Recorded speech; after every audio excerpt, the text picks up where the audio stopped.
Pixar's president explains why the studio's films cost so much, and it's not for the reason you think. A question we often get from readers is why Pixar films cost more to produce than big-budget features from other studios. Using some of this year's theatrical releases as examples, the reported production budget for Spider-Man, Across the Spider-Verse was between $100 to $150 million, the Super Mario Bros. Movie was around $100 million, and Ruby Gillman, Teenage Kraken, and Teenage Mutant Ninja Turtles, Mutant Mayhem came in at $70 million apiece.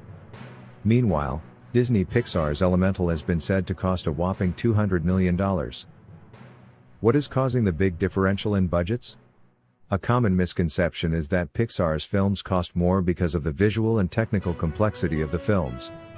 But according to Pixar president Jim Morris, pictured at the top, that's not necessarily the main reason. In a new interview with Variety, Morris explained the different factors that increase the cost of Pixar's productions. Pixar's films are made in the United States. One of the ways you make these films for less money, and almost all of our competitors do this, is to do work offshore, Morris told Variety. It's only us and Disney Animation that makes animation films in the U.S. anymore with all of the artists under one roof. We feel like having a colony of artists approach has differentiated our films. Morris is not entirely correct in that statement because DreamWorks also continues to produce many of its films, including Ruby Kraken, in Glendale, but it is true that the production of films like Spider-Man and TMNT took place primarily in Canada, while Super Mario was done in France. Studios benefit by producing in other countries not only from cheap labor, like a starting wage of $22.50 per hour to animate on Spider-Verse, but also foreign tax credits, rebates, and incentives that use other countries' taxpayer money to fund American productions.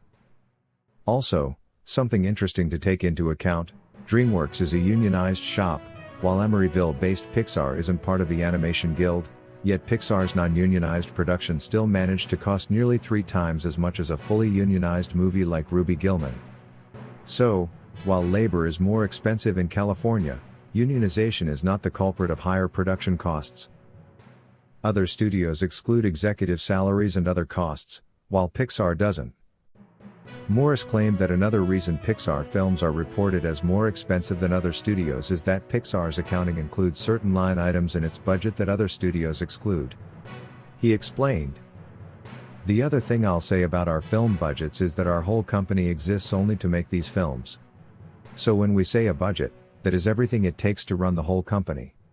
Sometimes, the budgets, for other films, that get reported are physical production costs and don't include the salaries of executives and things like that. Our budgets include all of that, so there's some accounting context that gets lost. But that doesn't mean they're not expensive." Visual complexity. Though Pixar doesn't push graphic experimentation in the way that Sony Pictures Animation and other studios have tried to do in the last few years, it doesn't mean that its films are any less visually or technically complex. Elemental, says Morris, was particularly expensive because all the characters have visual effects. In the case of Elemental, the fire and water characters included volumetric simulations, which required a huge deal of processing power. The studio had to ramp up its processing power to a record 151,000 cores, i.e., processing units of the CPU, for the production of the film, and building supercomputer infrastructure like that isn't cheap. Do Pixar films earn enough money to justify their cost? It depends on the film. Last year's Lightyear was one of Hollywood's biggest financial flops, and per independent analysis by Deadline, lost Disney $106 million. On the other hand, Elemental started out slowly but has had a highly unconventional box office run and turned profitable. According to Morris, Elemental has turned profitable at the box office alone, not even taking into account all of its other revenue streams. The box office we're looking at now, it should do better than break even theatrically. And then we have revenue from streaming, theme parks, and consumer products. This will certainly be a profitable film for the Disney company. Will Pixar films ever become cheaper? That's a constant question, said Morris, who indicated that he is committed to keeping production in California. He also said that prior to Elemental, which cost more because of its technical complexity, we had been getting the film costs down. Cutting costs at Pixar is likely imperative for Morris since Disney CEO Bob Iger said during an earnings call earlier this afternoon that Disney is focused on reducing the cost per title of all its upcoming films.